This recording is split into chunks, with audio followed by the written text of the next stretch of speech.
Hello students, so आज चाहिँ म अस्ट्रेलियाको स्टुडेन्ट भिजामा अप्लाई गर्दाखेरि फर्स्टको स्टेप भनेको अफर लेटर अप्लाई गर्ने, त्यसको लागि चाहिने डकुमेन्ट्सहरू के हो भन्ने कुरामा एउटा सर्ट भिडियो बनाउँदैछु।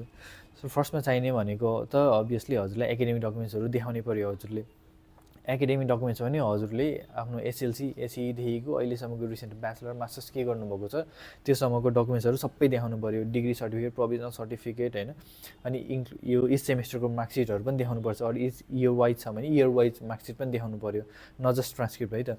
अनि यो बाहेक अर्को भनेको हजुरले पासपोर्ट देखाउनु पर्यो। पासपोर्टको पनि सकेसम्म अल पेजेसहरू देखाउनु पर्यो।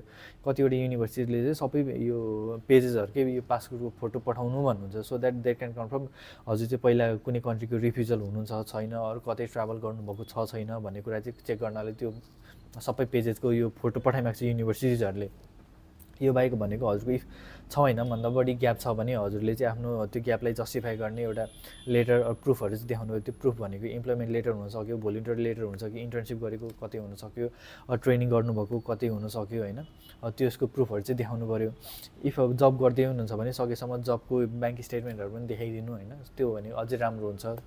इफ सक्नुहुन्न भने अब इम्प्लोइमेन्ट लेटर भए पनि चाहिँ त्यो चाहिँ देखाइदिनु। अनि अर्को भनेको अपडेटेड सिभी पनि देखाउनु पर्यो हजुरले। त्यो सिभीमा चाहिँ अहिलेसम्म चाहिँ कति पढ्नुभयो होइन, कता कता काम के गर्नुभयो भन्ने कुराहरू चाहिँ खुलाएर एउटा 1 to 2 पेज, म्याक्सिमम् 2 पेजको, नत्र 1 पेजमै अट्छ भने 1 पेजकै सिभी बनाइदिनु भने हुन्छ।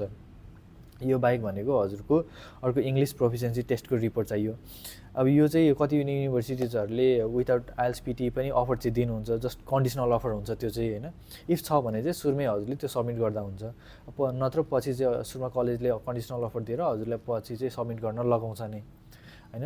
यो बाहेक अरू भनेको इफ अन्डर 18 हुनुहुन्छ भने अब पेरेन्टको कन्सेन्ट फर्महरू साइन गर्न लाउँछ। अनि डिक्लेरेसन फर्महरू भनेको त्यो युनिभर्सिटीको साइडको यो रिक्वायरमेन्ट्सहरू भयो होइन।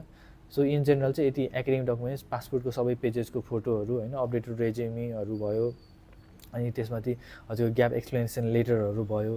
यदि सबै कुरा भयो भने चाहिँ हजुरले चाहिँ अफरको लागि मजाले प्रोसिड गर्न सक्नुहुन्छ बिना कुनै डिस्टर्बेन्स है त।